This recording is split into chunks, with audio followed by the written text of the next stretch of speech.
अल्हम्दुलिल्लाह कफ़ा व सलामुन अला इबादिहिल्लज़ीना इस्तफ़ा अम्मा बअद।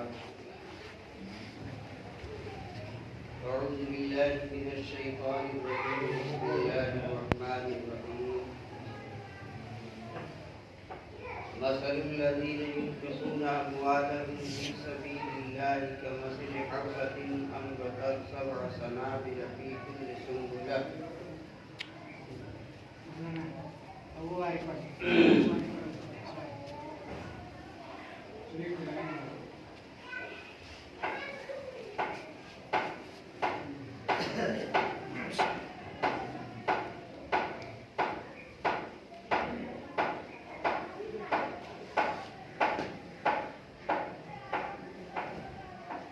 वल्लाहु युज़ाइफ़ु लिमन यशाअ वल्लाहु वासिउन अलीम। मुअज़्ज़ज़ हज़रात, सामीईन कराम व हाज़िरीन जुमा, दीनी भाइयों, बुजुर्गों और दोस्तों, अल्लाह पाक का करम हुआ, उसका एहसान हुआ कि उसने हमें और आपको दुनिया की मसरूफियात से निकाल कर अपने पाक घर के अंदर इकट्ठा फरमाया, और वो भी एक अहम फरीज़े की अदायगी के लिए अपने पाक घर के अंदर इकट्ठा फरमाया। अल्लाह पाक से दुआ करें कि अल्लाह ताला हमारा आना कबूल फरमाए, और जो भाई अब तक नहीं आ पाए हैं वो सब के सब इस पाक घर के अंदर उस अहम फरीज़े की अदायगी में शामिल हो जाए।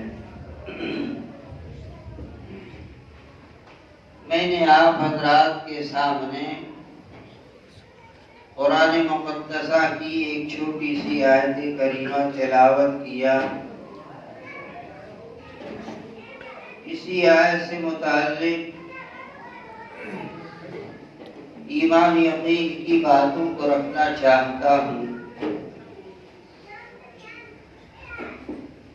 अल्लाह के प्यारे महबूब जनाब मुहम्मदुर रसूलुल्लाह सल्लल्लाहु अलैहि वसल्लम ने सन 9 हिजरी के अंदर सैयदना हजरत मुआज़ रज़ियल्लाहु तआला अन्हु को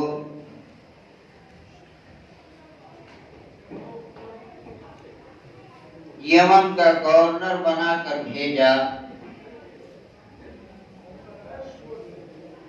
और आपने हुक्म फरमाया कि सबसे पहले आप वहाँ इस्लाम,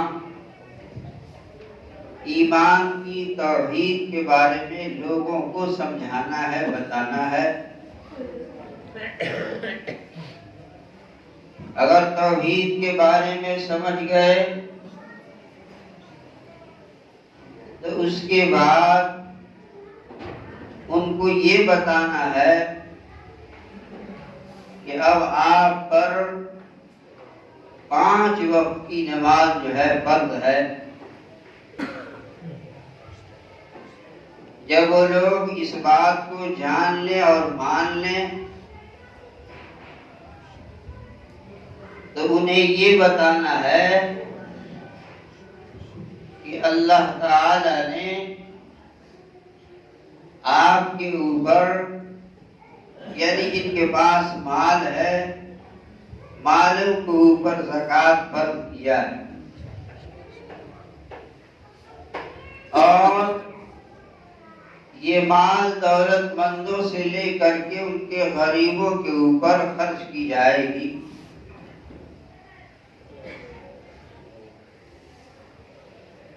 और इसी मुनासबत से मैंने आपके सामने कुरान मुक़द्दसा की आयत करीमा भी पढ़ा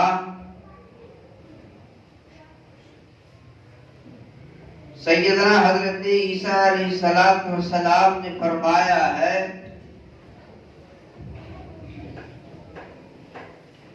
कि अगर कोई साइल दरवाजे पे आता है, उसरत होते हुए, माल होते हुए, अपने अंदर ताकत होते हुए, अगर साइल ने सवाल किया और उसके सवाल को अगर पूरा नहीं किया गया तो अल्लाह तबारक व तआला 7 दिनों तक रहमत के फरिश्ते को नहीं भेजते। साइल को अगर महरूम किया गया तो परवरदिगार आलम अपने रहमत के फरिश्तों को 7 दिनों तक मना फरमा देता है। सोचने वाली बात है और गौर करने का मकाम है। अल्लाह के प्यारे हबीब जनाब मुहम्मदुर रसूलुल्लाह सल्लल्लाहु अलैहि वसल्लम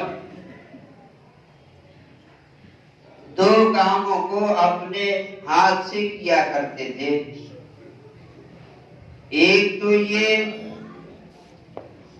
कि अगर आप किसी को कुछ देना चाहते तो अपने दस्ते मुबारक से दिया करते थे,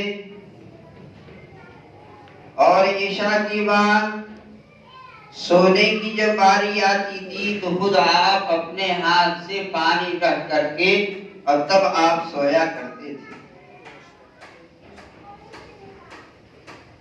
हजरत आयशा सिद्दीक़ा रज़ियल्लाहु तआला अन्हा को अल्लाह के रास्ते में माल खर्च करने का शौक इस कदर था कि आपने 50,000 दिरहम अल्लाह के रास्ते में खर्च कर दिया और खुद अपने कपड़े पर पैबंद लगा करके आप पहना करती थी। हज़रत अब्दुल्लाह इब्न मसऊद रज़ियल्लाहु तआला अन्हु फरमाते हैं कि एक आदमी बड़ा ही इबादत गुजार था, आबिद व ज़ाहिद था, अल्लाह के हुक्म पर चला करता था। 70 साल उसने खुदा की इबादत किया, लेकिन उससे एक ऐसी गलती हुई कि जिसकी वजह से वो 70 साल की इबादत जो है सेकंडों में खत्म हो गई। इत्तेफाक की बात यह है कि वो रास्ता पकड़े हुए जा रहा था। एक जरूरतमंद जो है बैठा हुआ था, सवाली बैठा हुआ था। उस मोहताज ने इनसे सवाल कर दिया तो आपकी झोली में एक रोटी पड़ी हुई थी, तो आपने उस सवाली को रोटी हवाले कर दिया। जरूरतमंद ने, सवाली ने दुआ किया। परवरदिगार आलम को ये अदा इतना पसंद आया कि उसके गुनाह को माफ भी फरमा दिया और 70 साल की इबादत भी लौटा दिया। सोचिए, परवरदिगार आलम ने उस एक रोटी के बदले इनकी खता को माफ भी फरमा दिया और वो 70 साल की इबादत जो परवरदिगार आलम ने रायगा और बेकार कर दिया था, फिर उसे वापस भी कर दिया।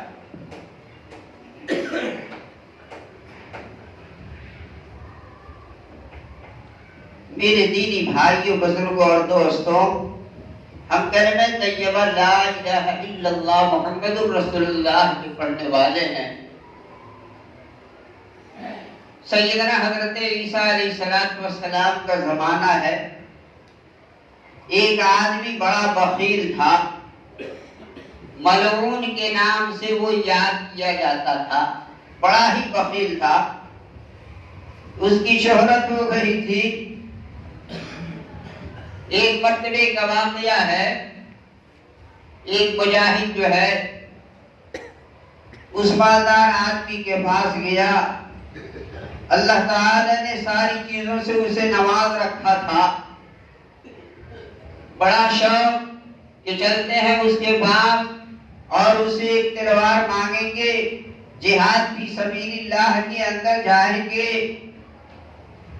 दौड़े हुए गया उस मालदार के पास, उस वकील के पास, और जा करके कहा कि भाई अगर आप एक तलवार मुझे दे देते हैं तो मैं उसको ले करके अल्लाह के रास्ते में निकलूंगा, जिहाद करूंगा। अल्लाह ताला उसके बदले और तुफैल में आपको जन्नत अता फरमाएगा। उस वकील ने कहा कि नहीं, मेरे पास तलवार नहीं है, इनकार कर दिया। हालांकि ये मुजाहिद बड़ा ही उम्मीद लेकर के गया था कि जरूर जो है वहां मेरी बात पूरी हो जाएगी, तलवार मुझे मिलेगी, मैं जिहाद के अंदर शिरकत करूंगा। लेकिन तलवार मिल नहीं पाई। अब वहां से उदास होकर के, मायूस होकर के चलता बना। कुछ कदम जब ये चला तो उस वकील ने उसको बुलाया और कहा कि सुनो, इधर आओ। ये मुजाहिद फिर वापस आए और आकर के उसके पास पहुंचे तो इस वकील आदमी ने उसे एक तलवार दे दिया, इसको ले जाओ। अब ये हंसी खुशी से बेचारा तलवार लेकर के चलता बना। रास्ते में सैयदना हजरत ईसा अलैहिस्सलाम से मुलाकात हो गई। कहा कि ये कहा तुम्हें मिली? कहा कि मैं फला वकील के पास गया था, उसी ने ये तलवार मुझे दे दिया। अब हम जिहाद फी सबीलिल्लाह हमें इसी तलवार को लेकर के निकलेंगे। आप जन्नत की बशारत देने के लिए उस वकील के पास जा रहे थे। एक आबिद से मुलाकात हो गई, पूछा कि हज़रत ईसा अलैहिस्सलाम इस वक्त आप कहाँ जा रहे हैं? तो आपने फरमाया उस वकील के पास मैं जा रहा हूँ। कहा कि उस वकील के पास आप जा रहे हैं? कहा कि जी हाँ। कहा कि इस वक्त क्या जरूरत पड़ गई, क्या मामला है? कहा कि उसे मैं जन्नत की बशारत देने जा रहा हूँ। कहा कि जन्नत की बशारत? कहा कि इतना बड़ा वकील आदमी है जो मरहून के नाम से याद किया जाता है, लोग उसको जानता है, आप उसके पास ना जाइए। हो सकता है कि परवरदिगार आलम उसके मामलात की वजह से, उसकी बदअमली की वजह से कोई ऐसा अजाब उतार दे कि जिसके अंदर हम सब उसमें गर्क हो जाए। आप उसके पास मत जाइए। दीनी भाइयों, मैं आपको बतलाना चाहता हूँ, किताबों के अंदर आता है कि परवरदिगार आलम को इतना खतरनाक कहा कि इस आबिद को अपनी इबादत के ऊपर घमंड और तकब्बुर और फख्र है।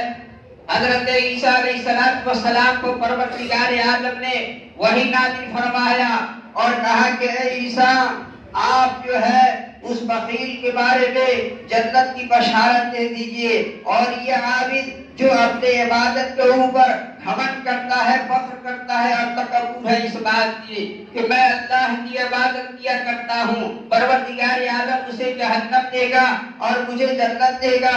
लेकिन उसकी एक तलवार खुदा के रास्ते में देने की वजह से भले वो दोज़खी था, लेकिन मैं उसको जन्नत की बशारत देता हूँ। और वो इबादत गुज़ार जो अपने इबादत के ऊपर फख्र किया करता है, उसकी जगह मैं इसको दे दिया। पता ये चला कि अल्लाह के रास्ते में देने से बड़ा ही फायदा है, फायदा ही फायदा। मेरे दीनी भाई, बुजुर्ग और दोस्तों, अल्लाह के प्यारे हबीब सल्लल्लाहु अलैहि वसल्लम आपके पास अगर कहीं से कुछ आया करता था, गरीबों के अंदर, मिस्कीनों के अंदर, जरूरतमंदों के अंदर उसे फौरी तौर पे तकसीम कर दिया करते थे, अपने पास रखते नहीं थे। इसलिए कि कौन आदमी किस तरह का है, कैसी जरूरत उसके साथ है, क्या परेशानी उसके साथ है, वो हम नहीं जानते हैं। लेकिन जरूरतमंद है, अगर उसकी जरूरत पूरी हो जाए, कहीं से कुछ आता था तो आप फौरन जो है उसे तकसीम कर दिया करते थे, बांट दिया करते थे। आज तो हम और आप अपने पास जमा करके रखते हैं, जमा करके रखते हैं कि एक नया पैसा जो है सही रास्ता पर हमारा खर्च ना हो। भले गलत रास्ते में खर्च होता जाए, 1000, 500, 2000, 10,000, लाख, जो भी खर्च हो जाए, लेकिन दोस्तों जहाँ फायदे की बात है, नफे की बात है, वहां तो बिल्कुल जमा करके तह बतह करके रखते हैं, किसी को पता न चले। जी हजरत इकरमा रज़ियल्लाहु तआला अन्हु आप रवायत फरमाते हैं कि एक शहर का बादशाह जो था वो बड़ा ही जालिम था, बेहद जुल्म किया करता था लोगों पर, मर्दुम आज़ार था, लोगों को तकलीफ दिया करता था, खुदा की मखलूक को परेशान किया करता था। उसने एक मर्तबा अपने शहर के अंदर ऐलान करा दिया कि देखो, अगर किसी ने किसी जरूरतमंद की जरूरत को पूरी कर दिया तो उसके हाथ भी कटवा देंगे, घर से बाहर भी करा देंगे, शहर से निकाल करके जंगल का रास्ता पकड़ा देंगे, उसे जंगल ही के अंदर रहना पड़ेगा। एक आदमी आ गया, बड़ा जरूरतमंद था, जिंदगी का मारा हुआ मायूस, दरवाजे पर पहुंच गया। एक औरत से मुलाकात हो गई, इन्होंने अपनी जरूरत को रख दिया। उस औरत ने कहा कि भला बताओ, तूने हाकिमे वक्त की खबर नहीं सुनी है, उनका ऐलान नहीं सुना है? बादशाह वक्त ने ऐलान करा दिया है, मुनादी आकर के ऐलान कर दिया है कि अगर किसी ने, बादशाह की तरफ से ये ऐलान है कि अगर कोई जरूरतमंद आया और अगर उसकी जरूरत को पूरी कर दी गई तो शहर से बाहर निकलवा दिया जाएगा, उसके दोनों हाथ भी कटवा दिए जाएंगे। आप मुझे जिल्लत हारी का सामना न बने और आप मुझे रुसवा न करें।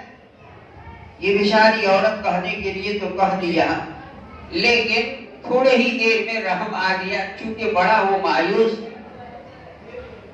कहा कि अच्छा रुको, 2 रोटी ला करके इस मोहताज के हवाले कर दिया, कहा कि ले जाओ। ये 2 रोटी लेकर के चला। इधर बादशाह को पता चल गया कि बादशाह वक्त का ऐलान कुछ और है, लेकिन रियाया कुछ और कर रही है। अभी कल ही आपका ऐलान इस तरह का हुआ, लेकिन उस ऐलान के खिलाफ इधर काम हो रहा है। बादशाह को पता चला तो औरत को बुलवाया और पूछा कि तूने ऐसे किया है? उस औरत ने बिल्कुल सही सही कह दिया, कहा कि बिल्कुल बात सही है। कहा कि तूने मेरे खिलाफ वर्जी किया, मेरा हुक्म कुछ और था और तूने कुछ और किया। फौरन आदमियों को बुलवाया और कहा कि सुनो, इसके दोनों हाथ को काट डालो और इसको शहर से बाहर निकाल दो, जंगल का रास्ता पकड़ा दो। फौरन दोस्तों उसके दोनों हाथ को काट दिया गया और शहर से निकाल करके जंगल का रास्ता पकड़ा दिया गया। उस औरत के पास एक दूध पीता हुआ बच्चा भी था। भला बताओ दोस्तों, ये छोटा सा बच्चा, शीरखार बच्चा, दूध पीता हुआ बच्चा था, हाथ दोनों कटा हुआ है। माँ ने बच्चे को ऐसे सीने से चिपटाया और अपने वतन को छोड़ रही है, अपने गांव को छोड़ रही है, अपने लोगों को छोड़ रही है। दोस्तों हवाम को छोड़ करके जंगल का रास्ता ले रही है। कभी दोस्तों उसका चेहरा बच्चे के ऊपर पड़ रही है और कभी उसकी नजर जो है अपने घर की तरफ पड़ रही थी। बड़ा ही बेचारी परेशान हाल थी, लेकिन करे तो क्या करे, मजबूर थी। चूंकि बादशाह का हुक्म था, वो बेचारी जंगल का रास्ता लिया, जंगल के अंदर गई। जंगल में मारे मारे फिरा करती थी, कभी प्यास की वजह से तड़पती थी, कभी भूख की वजह से परेशान हुआ करती थी। प्यास ने जब उसे परेशान कर दिया तो उसी जंगल के अंदर पानी की तलाश में निकल जाती है। कुछ दूर पे जाती है तो देखती है कि एक नाला बह रहा है, एक नहर जारी है। लेकिन सोचा कि अब पानी कैसे पिया जाए। अगर इस तरह का हाथ सही होता तो चिल्लू भर के पानी उठाता और पानी पी लेता, लेकिन नहीं दोस्तों, हाथ तो यहाँ से कटा हुआ है। सीने से चिपटाए हुए अपने उस दूध पीते हुए बच्चे को ऐसे और ऐसे सर को झुकाया, पानी की तरफ किया कि उसका बच्चा वो दूध पीता हुआ लुढ़क करके उसी नहर के अंदर गिर पड़ता है। सामने से बच्चा बहता हुआ चला जा रहा है। सोचो दोस्तों, उस माँ के दिल पर क्या गुजरा होगा और वो कितनी तकलीफ उसे हुई होगी। रोता हुआ दोस्तों, रोती हुई ये माँ अब नीचे से ऊपर आ जाती है। पानी कौन पीता है, प्यास कौन अपना बुझा रहा है। अब बच्चे की याद में इधर दोस्तों ऊपर रो रही है, उसी जंगल के अंदर जारों के साथ अपने आंसू को बहा रही है। अपना हाल अब किससे सुनाए, सिवाय खुदा के दोस्तों कोई नहीं था। खुदा के सामने अपनी बात को रख रही है कि परवरदिगार आलम, हमने तेरे राह में 2 रोटी खर्चा किया, तो बादशाह ने मेरे दोनों हाथों को कटवा दिया, घर से बाहर निकलवा दिया, जंगल का रास्ता पकड़ा दिया। जंगल के अंदर मेरे साथ ये परेशानी हुई कि मेरा एक दूध पीता हुआ बच्चा था, लेकिन पानी की प्यास की वजह से पानी पीने गई, वो मेरा बच्चा भी मेरे सामने से नहर के अंदर चलता बना। हे परवरदिगार आलम, हमने और कौन सी इस तरह की गलती कर दिया, तेरा हुक्म कौन हमने तोड़ दिया कि जिसकी सजा आज मुझे मिल रही है। परवरदिगार आलम से दोस्तों रो रही है और कह रही है, एक नहीं में 2 नौजवान आदमी की शक्ल में दोस्तों आकर के खड़े हो जाते हैं। एक दाहिने तरफ खड़ा हो जाता है, एक बाएं तरफ आकर के खड़ा हो जाता है और पूछने, कहा भला बताओ औरत साहब, और इस जंगल के अंदर कुछ इस कदर रोती हुई सारों के सार अपने आंसू को बहा रही है। मामला क्या है कि तेरा कोई सुनने वाला नहीं है इस जंगल के अंदर। इसने पिछली पूरी कहानी सुना दिया कि हमने ऐसे किया और यही नतीजा है कि मुझे इस जंगल के अंदर आना पड़ा। दोस्तों किताबों के अंदर आता है कि एक नौजवान फौरी तौर पे नहर के अंदर कूद जाता है और उसके बहते हुए बच्चे को सही सलामत पकड़ करके ला करके फिर सीने से चिपका देता है और एक नौजवान इधर निकलता है, दोनों हाथ ले करके आता है और दोनों हाथों को ला करके सही कर देता है। जैसे पहले उसका हाथ था फिर उसी तरीके से हो जाता है। उन नौजवानों ने पूछा कि अच्छा ये बताओ कि तूने मुझे पहचाना? औरत ने कहा कि आज इससे पहले कभी मैंने आप लोगों को देखा नहीं है, मैं नहीं पहचानती कि आप कौन लोग हैं। कहा कि वही 2 रोटी जो तूने खुदा के रास्ते में खर्च कर दिया था, परवरदिगार आलम ने उसके तुफैल और सदक़े में तेरी मदद के लिए हम दोनों को भेज रखा है। मेरे दोस्तों और बुजुर्गों, कलमे तैयबा ला इलाहा इल्लल्लाह मुहम्मदुर रसूलुल्लाह के पढ़ने वालों, 2 रोटी देने की वजह से इस तरह की परेशानी और सजा उसके साथ, लेकिन फिर देखो कुदरत का करिश्मा कि परवरदिगार आलम उसके बदले आपके दोनों हाथों को तैयार कर दिया, फिर जिंदा सही सलामत बच्चे को भी वापस कर दिया। मैं आपसे गुजारिश करूंगा ज्यादा आपका वक्त ना लेकर के, अब दोस्तों फसले अगहनी बिल्कुल अभी तो इधर छिटफूट कटनी देवनी सब हो रहे, लेकिन हो सकता है कि अब 2-4-5 रोज के बाद बिल्कुल पत्नी बदनी और समझिए कि देवानी एकदम अब तो साथ ही साथ शुरू हो रहा है कि नहीं। जिस भाई के पास जैसे जैसे जिस तरीके से